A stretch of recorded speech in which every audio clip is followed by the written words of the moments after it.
ابھی ہم بات کریں گے، ہمارے ایکسپرٹ ہیں ایئر مارشل ریٹائرڈ عامر مسعود صاحب، ان سے بات کریں گے بڑی اب جو ڈیولپمنٹس ہو رہی ہیں ایران سے کے حوالے سے بھی. سر السلام علیکم، شکر ہے. سیز فائر جی سر، سیز فائر تو ہو گیا لیکن بہت ساری چیزیں ہمیں سمجھ بھی آئی ہیں. ایران کی ویکنیس بھی، ایئر فورس کا نہ ہونا، آپ اس کو کیسے دیکھیں گے؟ اور کیوں نہیں تھی ان کے پاس ایئر فورس؟ کبھی اتنے سالوں میں انہوں نے اس پہ کیوں نہیں کام کیا؟ جی بہت شکریہ آپ کا انوائٹ کرنے کا، تھینک یو ویری مچ. بسم اللہ الرحمن الرحیم. جی بالکل، ایران نے کافی عرصے سے جو اس کی ایئر فورس ہے وہ بہت ماڈرنائز نہیں ہو سکی.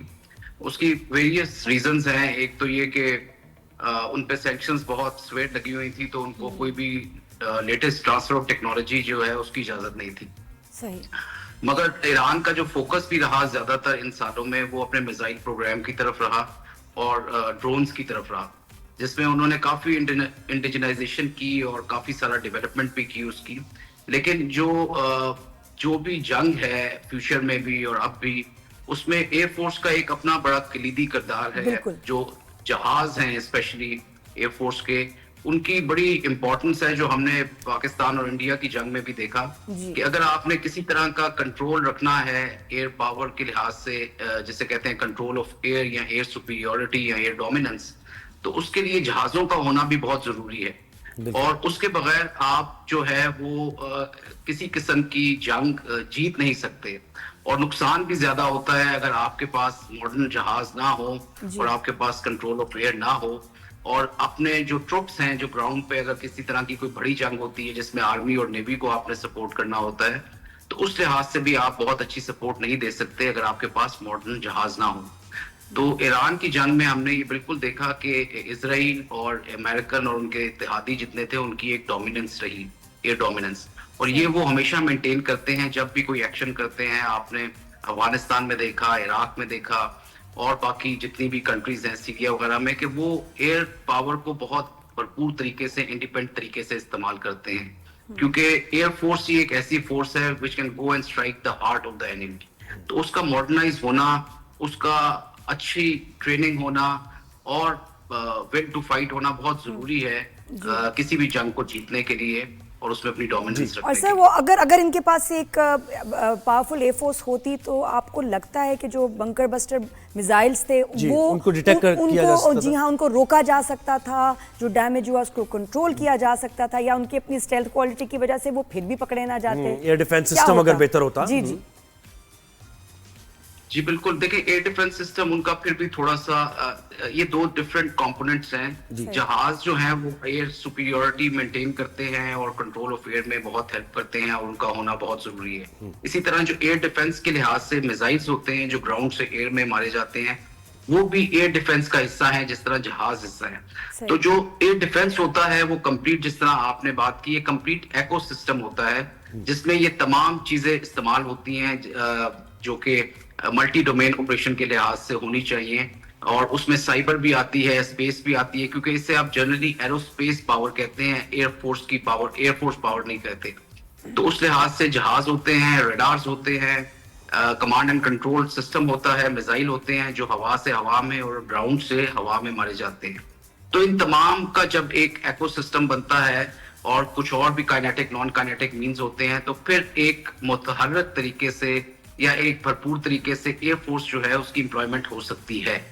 تو یہ انٹیگریشن ہونا، یہ فیوژن ہونا، یہ انٹرآپریبلٹی ہونا بہت ضروری ہے.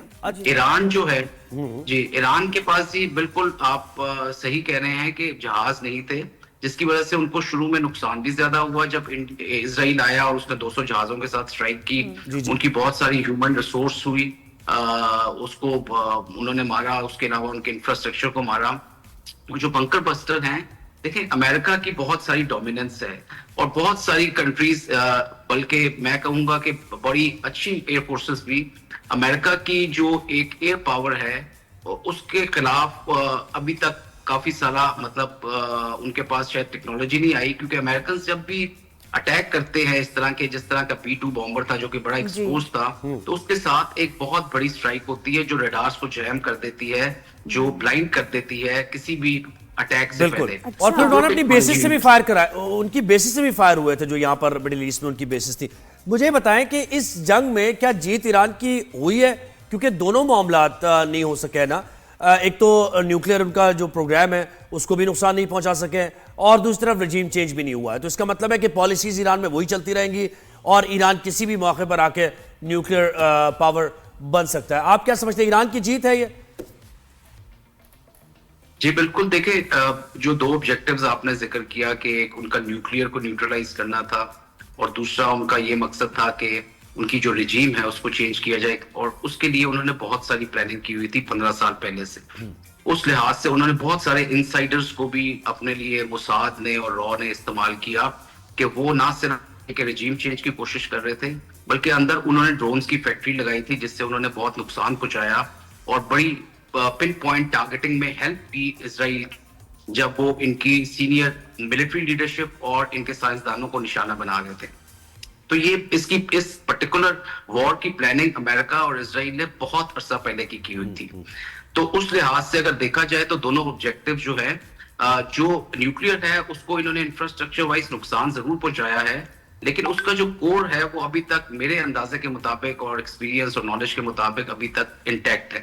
تو اس لحاظ سے وہ ایران اپنا نیوکلیئر پروگرام کنٹینیو بھی کرے گا اور میرا خیال میں اس دفعہ زیادہ ریزالو کے ساتھ کرے گا، اور اس کی عوام بھی چاہے گی کہ وہ نیوکلیئر ہو تاکہ اس طرح کی انسیکیورٹیز اور یہ جو ڈیمیج کرنا چاہ رہے ہیں ایران کو وہ سبسیکوئنٹلی نہ ہو۔ اور دوسرا جو رجیم چینج ہے، میرا خیال میں رجیم زیادہ پاورفل ہو گئی ہے کیونکہ انہوں نے ایک ریزالو شو کیا ہے، انہوں نے قربانیاں دی ہیں اور وہ قربانی دینے کے لیے آگے بھی تیار ہیں۔ تو یہ چیز بتاتی ہے کہ صرف جو جنگیں ہیں وہ ویپنز کے ساتھ یا صرف ہتھیاروں کے ساتھ ہی نہیں جیتی جاتی بلکہ اس کے لیے ول ہونا بہت ضروری ہے، فیتھ ہونا بہت ضروری ہے، اور یہ تمام عوامل جو ہیں وہ نیشن کو یونائٹڈ کرتے ہیں، اور جو یہ نیشن میرا خیال میں یونائٹڈ ہو جائے، اس کے پاس ول ٹو فائٹ ہو اور سیکریفائس کے لیے اس کا جذبہ ہو، تو اس کو میرا نہیں خیال کیا رہا جا سکتا ہے۔ سر آپ کو ویسے ایک جنرل سی بات پوچھ رہوں کہ اس خطے میں، اس ریجن میں اور مڈل ایسٹ میں آپ کو کن ممالک کی بڑی اسٹرانگ ایئر فورسز نظر آتی ہیں؟ جی دیکھیں، ایئر فورس میں دو چیزیں بہت ضروری ہیں، ایک تو اس کی ٹیکنالوجی ہونا اور جدید ہتھیار ہونا اور اچھے ویپن سسٹم ہونا، اور دوسری چیز جو ہے وہ ٹریننگ ہے۔ تو جو آپ نے دیکھا کہ اسرائیل کے خلاف بہت ساری مڈل ایسٹ کی کنٹریز کی حالانکہ ایئر فورسز ان کی بھی بہت بڑی ہیں، بہت جہاز تھے، 67 میں اسرائیل نے پہلے 2 دنوں میں ان کے 400 سے زیادہ جہاز تباہ کر دیے تھے۔ تو اس لحاظ سے اگر آپ دیکھا جائے کہ کمپلیٹ جو 3 چیزیں ہیں میرا خیال میں، ایک ٹیکنالوجی ہونا، ٹریننگ ہونا اور ول ٹو فائٹ والا ایلیمنٹ ہونا، تو میں اپنے پاکستان ایئر فورس کو بہت ہائی گریڈ کروں گا۔ انہوں نے ہمیشہ سے، ان کا ٹریڈیشن رہا ہے اور ہسٹری رہی ہے کہ پاکستان ایئر فورس نے نہ صرف خود اچھا ہے بلکہ اور بڑی کنٹریز کو انہوں نے ٹریننگ دی ہے اور ادھر جا کے وہ لڑے بھی ہیں، اور اگر اسرائیل کے جہاز کسی ایئر فورس نے مارے ہیں ہوا میں تو پاکستان کے پائلٹس ہی ہیں جنہوں نے بالکل۔ ایک اور چیز مجھے بتائیے گا، جو یعنی ہم نے یو ایس کے پریزیڈنٹس کو جو دیکھا ہے، جو بائیڈن کو بھی دیکھا، اس سے پہلے بھی ہم نے دیکھا، وہ بڑے الائن نظر آتے اپنے پینٹاگون کے ساتھ، لیکن یہ کچھ غیر روایتی سے پریزیڈنٹ ہیں جن کے بیانات تھوڑے مختلف آتے ہیں، اور امریکہ کی جو اوور دی ایئرز پالیسی ہے کبھی کبھار لگتا ہے کہ بالکل شفٹ ہو گیا ہے، اور وہ اپنی مرضی سے وہ سوچ رہے ہیں، اپنی مرضی سے اینالائز کر رہے ہیں صورتحال کو اور فیصلے لے رہے ہیں، ہر روز ہی لگتا ہے۔ بالکل۔ اچھا، اب یہ 2 بون آف کنٹینشن غزہ کی، ایران اور اسرائیل جنگ میں، اور پاکستان اور انڈیا میں کشمیر کی ہے، تو ان دونوں معاملات پر آپ بیانات کی حد تک ہی ڈونلڈ ٹرمپ کو دیکھتے ہیں یا پھر پینٹاگون کی ہی پالیسی وہ فالو کریں گے؟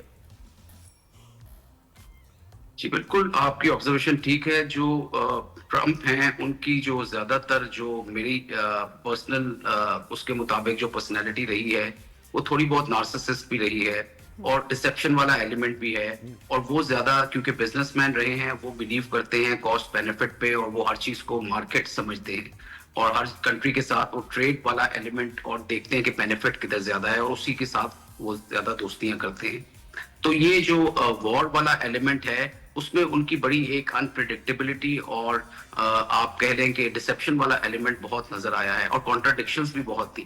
اسپیشلی اگر آپ غازہ والا ایلیمنٹ دیکھیں تو انہوں نے ایک جس طرح یہ کہہ دینا کہ غازہ کو خالی کر دیں، تو وہ ایک، اور سملرلی انہوں نے تہران کے معاملے میں بھی کہا تھا جب یہ وار ہو رہی تھی کہ تہران کو خالی کر دیں، وکیٹ تہران ہو رہی، تو یہ چیزیں بڑی امیچورٹی بھی شو کرتی ہیں اور ایٹ دیٹ ہائیسٹ آفس یہ آپ ایکسپیکٹ نہیں کر سکتے کہ وہ انسان ہے, کوئی مطلب جانور تو نہیں کہ وہ ایک دم سے چیزوں کو خالی کر دیں اور ویکیشن ہو جائے. ان کے اندر بھی ریزالو ہے, انہوں نے اس ملک میں اپنے آباء و اجداد دفنایا ہے, اس میں ساری ان کی ہسٹری ہے, تو خالی نہیں کر سکتے. اسی طرح انہوں نے انکنڈیشنل سرنڈر کا بار بار کہتے رہے وہ ایران کو, اور وہ بھی پاسبل نہیں, ان کا ایک ریزالو تھا اور وہ انہوں نے کرنا بھی نہیں تھا. سو بالکل صحیح آپ نے بات کی کہ کانٹراڈکشنز نظر آتی ہیں ان کی پرسنالٹی میں بھی, ان کے بیانات میں بھی, اور وہ ایک الائنمنٹ نہیں شو کرتی ٹریڈیشنل طریقے سے جس طرح امریکن کا سچویشن روم آپریٹ کرتا تھا اور جس طرح سے ان کی ایک پالیسی گائیڈ لائنز ہوتی تھی. پریزیڈنٹ کو سوٹ بھی نہیں کرتا ایسی باتیں کر کے آپ نے مکر جانا, اپنے آنر اور اپنے ورڈ کا اس کا پاس رکھنا چاہیے. اچھا سر یہ بتائیں آپ نے اس وار میں اسرائیل کی کیا ویکنس دیکھی؟ دیکھیں جی, اسرائیل میرا خیال میں جتنا اس وار میں ایکسپوز ہوا ہے ابھی تک وہ سیکنڈ ورلڈ وار کے بعد ایکسپوز نہیں ہوا تھا. اس کی وجہ بھی یہ ہے کہ اسرائیل نے جتنے ایکشنز کیے سیکنڈ ورلڈ وار آنورڈز, کوئی مسلمان کنٹری اس طرح سے کھڑی نہیں ہوئی جس طرح اس دفعہ ایران کھڑا ہوا.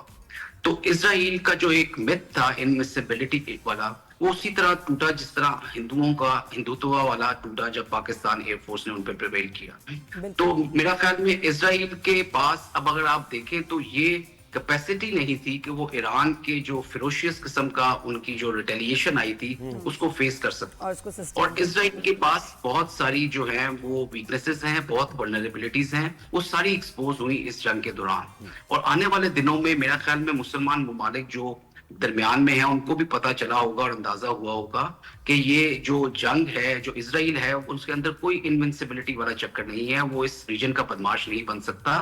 اگر آپ کے لوگ اکٹھے ہیں اور اگر آپ کے لوگ تیار ہیں سیکریفائس کے لیے, قربانیاں دینے کے لیے, آپ کی لیڈرشپ تیار ہے قربانیاں دینے کے لیے, اور آپ زور موجود ہے, تو اسرائیل وتھ آل اٹس مائٹ, جتنی ملٹری مائٹ اور جو بیکنگ تھی امریکہ کی, وہ انپریسیڈنٹڈ ہے ہسٹری میں. اس کے باوجود وہ ایران کے لوگوں کا اور ایران کی لیڈرشپ کا ول نہیں توڑ سکے, and they decided to stand on their feet and fight rather than bend on their knees. یہ ایک یعنی ایران کے فتح. بہت شکریہ ایئر مارشل ریٹائرڈ عامر مسعود صاحب.